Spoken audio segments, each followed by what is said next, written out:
India's electricity story has undergone one of the most remarkable transformations in the world. Today, we are among the world's fastest clean energy market, and the success has changed the problem. Nowadays, the question is no longer anymore how many megawatts we can build, but rather it is whether the grid can deliver the right power at the right time and at a right place at a cost consumers can afford.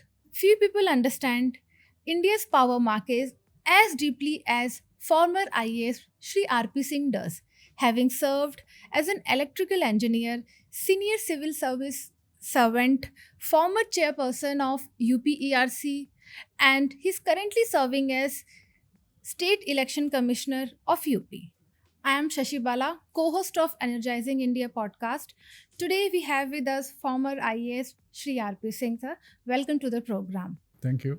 So before we talk about market and reforms, you have had a long career. You have worked in Prime Minister's office at the World Bank in Washington DC, former chairperson of UPERC for about 5 years, and currently you are serving State Election Commissioner of UP. Looking back, which of these roles shaped your thinking on energy the most? And what do you think? What did you learn at World Bank you think you should not have learned in staying in Indian system? Each institution gave me a totally different perspective. At the Prime Minister's office, one learned how to make policy decisions and implement them for the greater good of citizens. At the World Bank, I learned that it's not just good policies, but institutions equally matter. The good policy must be supported by good institution and strong institution, and they should be managed with governance and anti-corruption, number one. And second learning was that there is no one size fits all solution. The same set things of solutions do not work in different environment, because every country has a different socio-economic condition and its work culture, etc. So you have to design and tailor made each and every scheme or program or reform based on local conditions. The assignment at the Regulatory Commission of UP gave me a much deeper exposure to the power sector, where I learned each and every aspect of the power sector. However, it broadly gave me an idea that we cannot treat electricity as a purely technical subject. And I consider it to be a truly electric, in a sense that where E stands for economic, L stands for legal, another E stands for environmental, C stands for commercial, technical, and regulatory institution for consumers. So that is how I see my learning evolve over the period after working in these institutions. So, moving ahead, sir, when we talk about India's power problem, we have seen over the last 25 years, we have grown from a stage of shortage of electricity to a situation where we have plenty of renewable power during the day. But we may face sometimes, at times, we face challenges during the evening. What do you think? Where do you need to work on this? We have done a lot on managing the supply side of power sector. Initially, we introduced reform to bring in more and more generating capacity, conventional, followed by renewables. However, in the process, we did not give due attention to the factors which I just mentioned, that every economy has its own absorption capacity, which I call it, necessary. And we focused more on generation. We thought that that is a supply problem. However, that is now being felt that now we have adequate supply for the time being, although our per capita energy consumption is still not significant as compared to the global standards. But now we have started facing problems which are associated with any typical country which takes a rapid path of renewable absorption in the grid. So we must now focus more on managing the complexity of the power sector rather than the supply side. So the various solutions are required in an integrated manner, which can solve this problem. Agree, agree. So we often talk about cheap solar power. What do you think? What is more important? Is price more important, or getting the solar at the right times, especially during evening when the demand is high, is more important? Solar definitely is a god gift for India, country like India, where we have got plenty of sunshine, and specific locations like some part of the states, be it Maharashtra, Gujarat, even in UP or other states, we get plenty of sunshine, which is, and the marginal cost of solar is considered to be negligible. So from generation point of view, it was thought, we had a misconception that if we produce it cheaply, then our whole solution problem can be solved with the cheap electricity coming from solar. However, physics is critically important for economics as well, and as I mentioned, it is truly electric. So the demand has to be present to absorb the electricity which is generated. So now what is happening, that during the daytime our net load is going towards negative territory, and we are having so-called duck curve phenomena. However, in the evening, when our load are increasing, the demand is going up, we are facing problem related to ramping, etc. That is number one. So number two problem, the cost of cheap solar also requires to be converted into reliable power, and it has got a locational value. So from that angle, now it has to take care of the locational aspect as well as the reliability aspect. Listen, sir.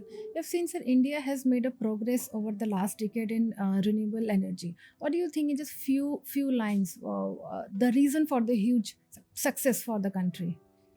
India definitely has achieved substantial progress in the renewable era because the government committed itself to adopt non-fossil fuel sources in its nationally determined commitment, and said that we'll achieve more than 50% share in the installed capacity from non-fossil fuel. So that major international commitment gave the government policy formulation, a thrust to the renewable absorption, and it was also coupled with good institution building, system buildings like adopting competitive bidding process, systems like giving wider margin to scheduling and forecasting, must run status, etc. These policy helped, and also the reforms were introduced to encourage private investment coming in the sector. So by giving PLI incentive, etc., we promoted the renewable at a much faster rate, and now as a result, we have already achieved our NDC much ahead of our commitment of achieving by 2030. While the share of renewable in a total energy basket is still less than 25%, but considering the starting point is a significant progress. Sir, you have written two books, Levelized Cost of Electricity and India Electricity Markets. For our readers, which one of the two you prefer? What are your Both thoughts? books are equally important for me. I cannot say. But, the electricity market book basically tries to explain what are the market mechanism we are using in India, how electricity is bought and sold, who buys and who sells, how the merit order or marginal pricing, etc., has worked out.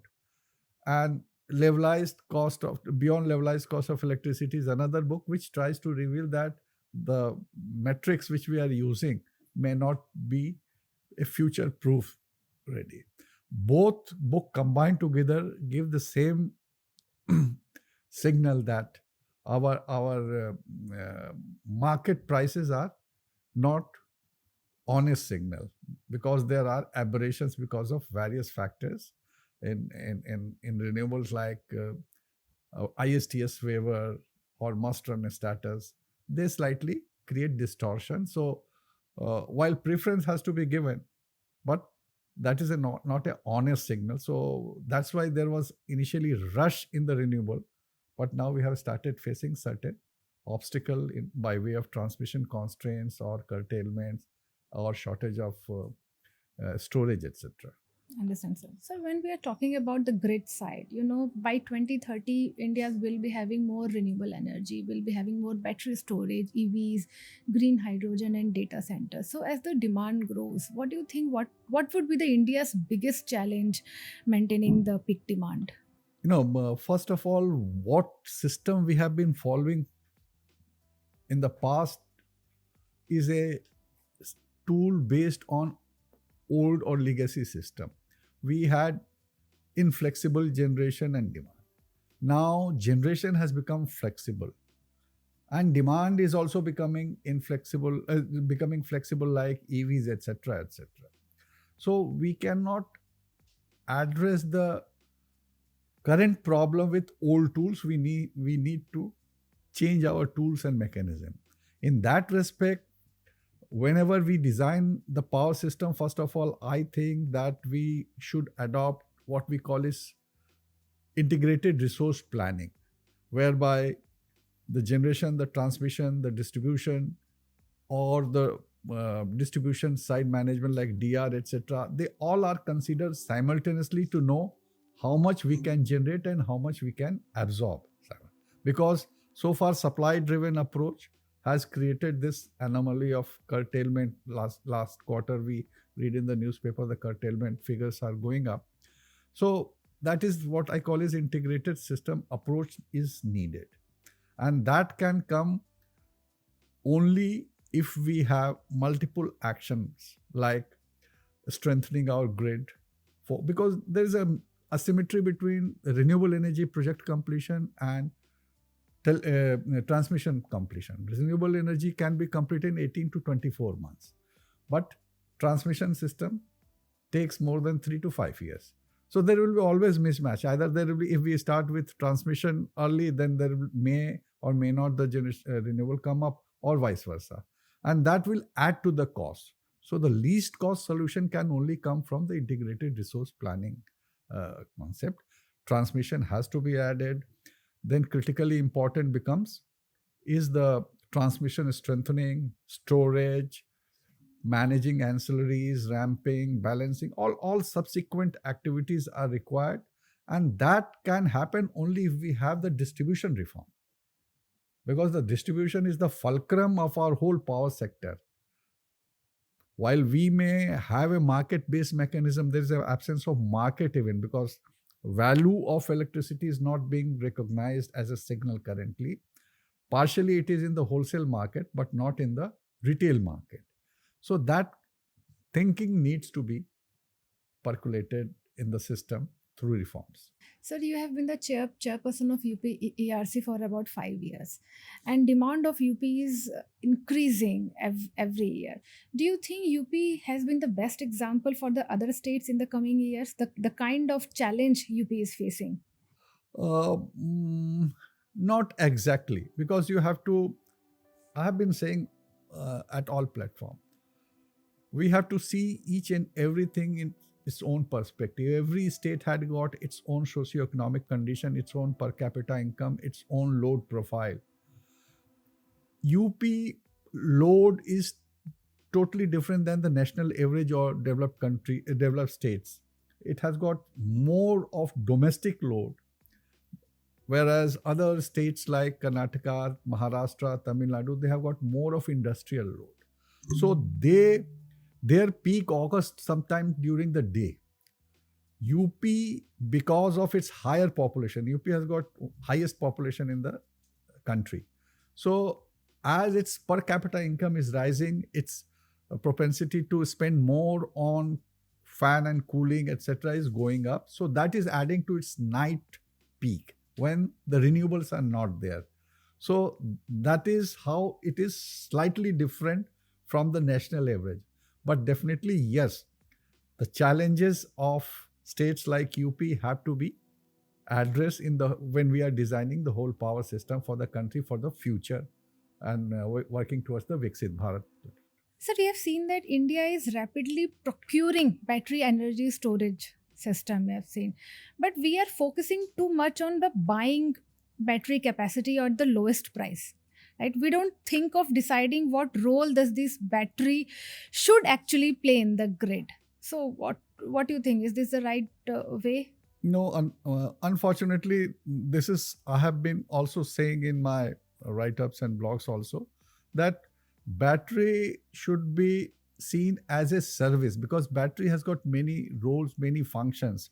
It can work as a peak saving, or it can be used for energy arbitrage, or frequency control, or curtailment management, or reserve, or ramping.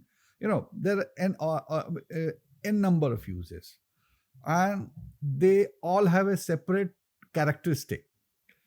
So buying a standard 1 megawatt, 2 megawatt hours, or 2 to 4 megawatt hours, it is not going to work. It has to be seen for a particular service. So what I feel, that we should move away from this standard one size fits all approach to a tailor made approach of service, battery as a service. If we need battery to support evening ramping, that should have a different configuration, because same battery cannot be used with at a higher ramp up or ramp down, that is charging or discharging rate, etc. And similarly, we have to see when it is required to charge or discharge. So it should be basically procured as a service. Ever since PM Surya Ghar Yojana has launched, more consumers are installing solar. They are moving towards energy efficient appliances, battery storage. So and the utilities are selling the units at low price. Do you see any financial challenge for utilities? Yes, it is a broadly a zero sum sort of thing. Till such time we had scarcity. That means the distribution companies or the generation was not adequate enough to meet the daytime peak demand. It was helpful. But now we are gradually reaching that point where solar is considered to be sufficient during the daytime. And net metering, which is being offered under PM Surya Ghar, so the distribution companies, they are losing their margin, because the tariff takes into account their total cost of it. So why they have to in any case maintain?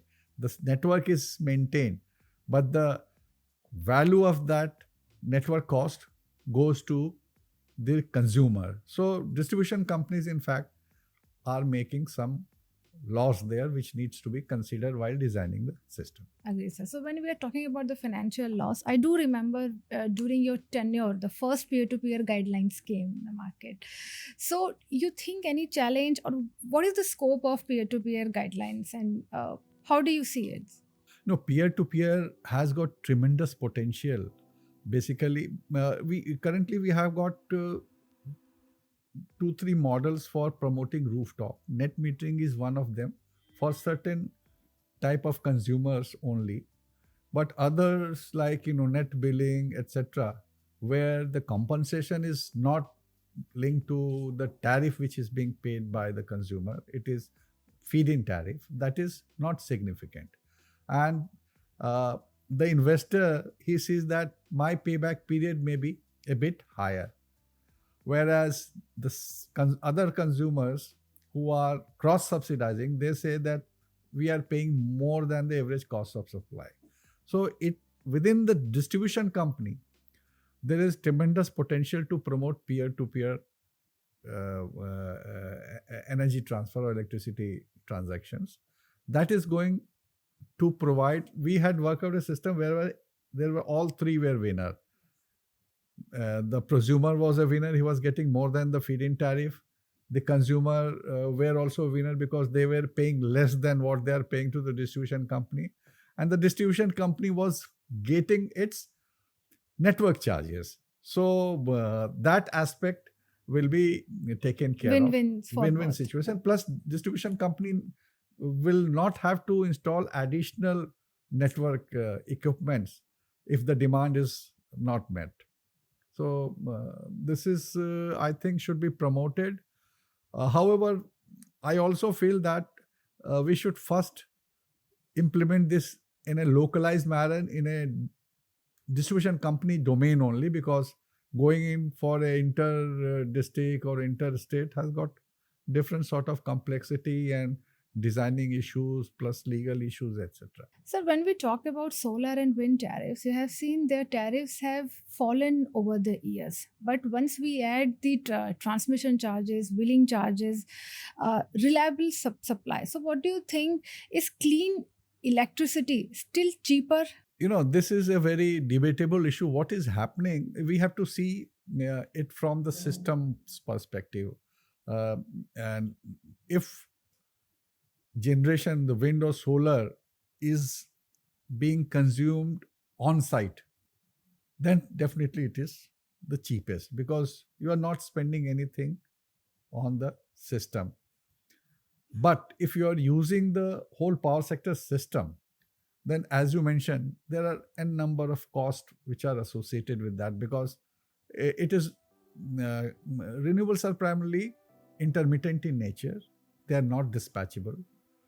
There are issues of curtailment. So address all these issues, we need balancing. Transmission capacity has to be created, storage has to be created. Then balancing has got a number of things like ancillary services, ramping, etc., etc. So all these costs add on to that. That makes it comparable to conventional sources. So there is a recent publication made by Lazard, which has come out with a report that the levelized cost of electricity has increased with reference to 2021.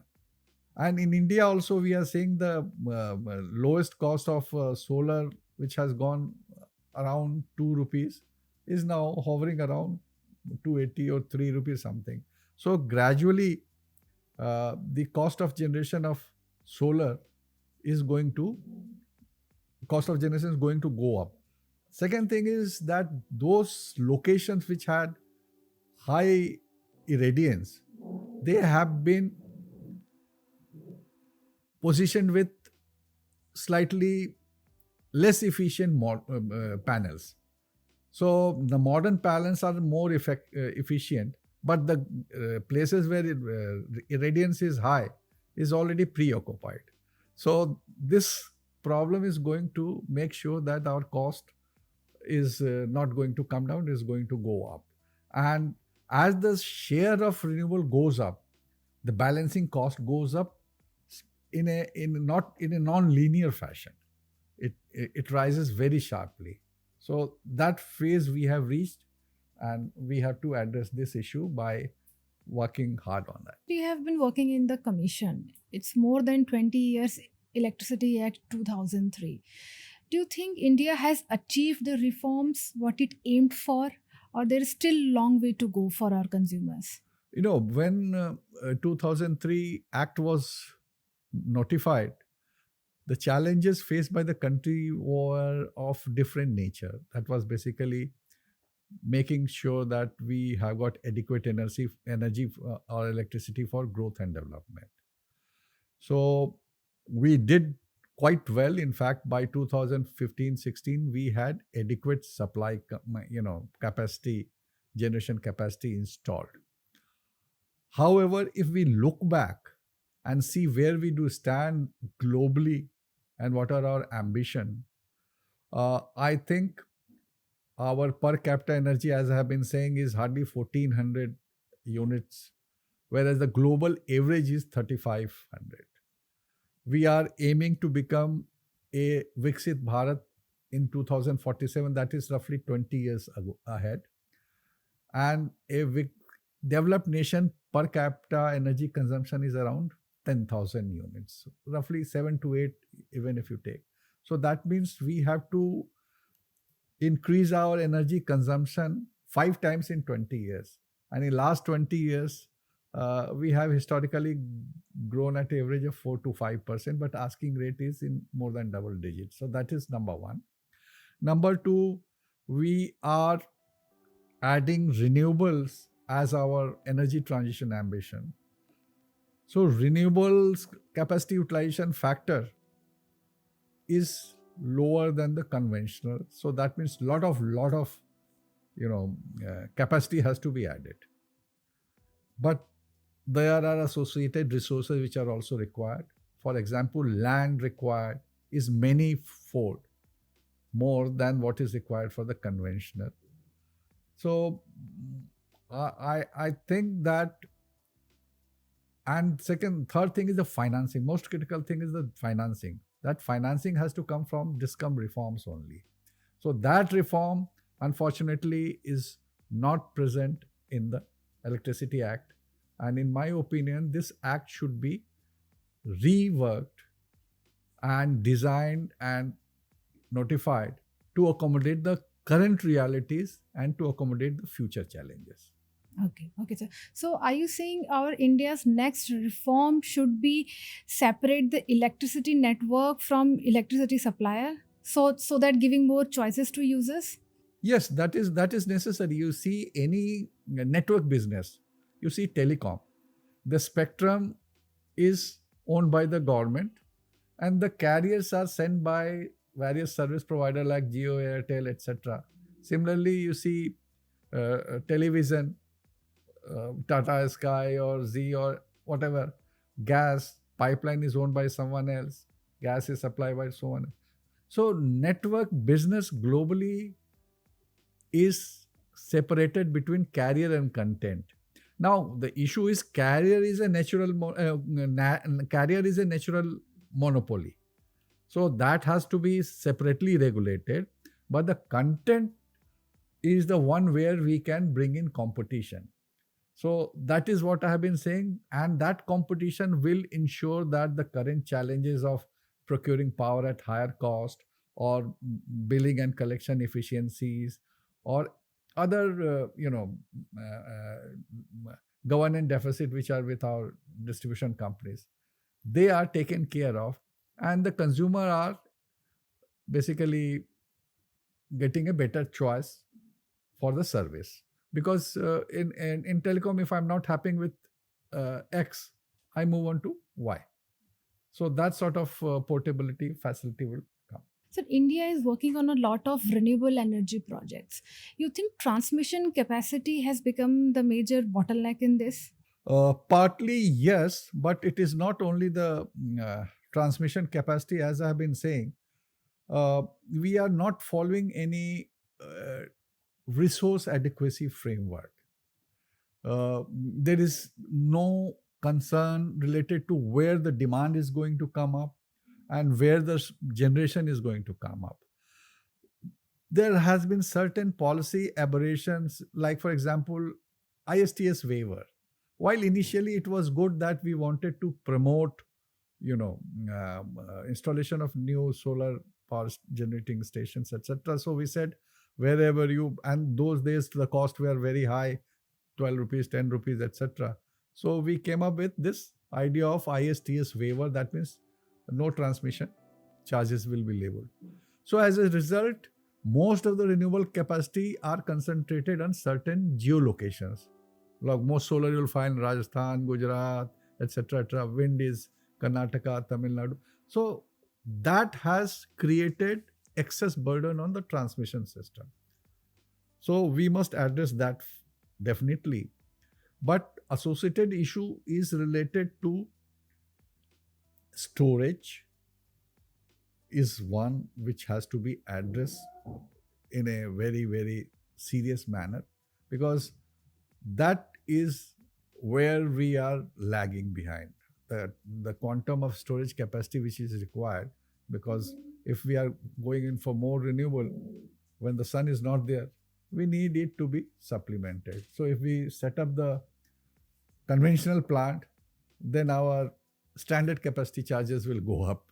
So that is why storage is becoming critical, and definitely wire needs to be properly laid out, and these things are necessary. Yes. So, what do you think? Shall our developers pay different prices for the grid access depending on their project's location and the prices? It's a very tricky question because you have to create market signal.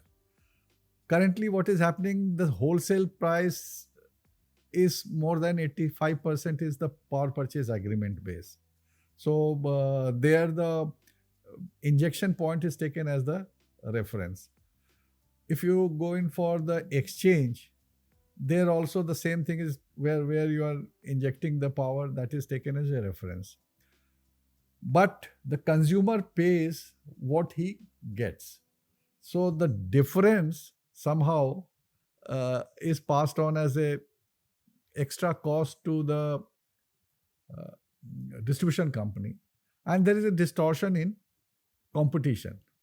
So location charges definitely should be distinguishing between these factors. And if we for future, I think there is time has come that we have to consider locational marginal pricing concept. So location has to be priced. Time, location, purpose, they all have value.